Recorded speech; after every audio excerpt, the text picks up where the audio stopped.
እግዚአብሔር የሚፈልገው በልቡና በነፍሱ እንዳለ እንድናደርግልን። ስለዚህ ልብ በሉ ወንድሞቼ እህቶቼ፣ መንፈሳዊ ስራ ይሁን መንፈሳዊ ህይወት የሚለካው በብዛቱና እኛን ወይንም ሌሎችን በማስደሰቱ ልክ ሳይሆን ከእግዚአብሔር ፍቃድ ጋር ምን ያህል ተጣጥሟል ነው። ህይወት ወይንም መንፈሳዊ ስራ የሚለካው በብዛቱ፣ አንዳንድ ጊዜ ደግሞ ቢዚ በመሆን እግዚአብሔርን ያስደሰትን ይመስለናል። በቃ ቢዚ ይሁን አክቲቪቲ አፍተር አክቲቪቲ ከአንድ ነገር ወደ አንድ ነገር በብዛቱ ይመስለናል እግዚአብሔር ከሰማይ ሆኖ ምናምን ኢምፕረስድ ምናምን የሚሆን አይደለም። መንፈሳዊ ስራ ወይንም ህይወት በአጠቃላዩ የምትለካው በብዛቱ አይደለም።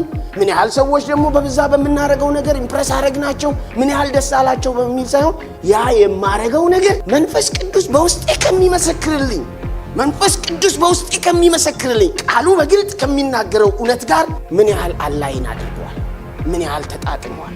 ሰዎች ደስ አላቸው አላላቸው። አንዳንድ ጊዜ እድለኞች ከሆንን በእግዚአብሔር ፍቃድ ስናደርግ ብዙ ሰው ደስ ይለዋል። በጣም እንደዚህ የተባረኩ ሰዎች አሉ። ሰው ሁሉ ደስ ይለዋል አብሯቸው። አንዳንድ ሰው ደግሞ እድለኛ አይደለም። የእግዚአብሔርን ፍቃድ ሲያደርግ ተቃዋሚዎች ይነሱበታል። እጃዝም ማረር ዋናው እግዚአብሔር ደስ ብሎታል ወይ? ዋናው መንፈስ ቅዱስ የተናገረን የእግዚአብሔር ፍቃድ ነው ወይ ነው?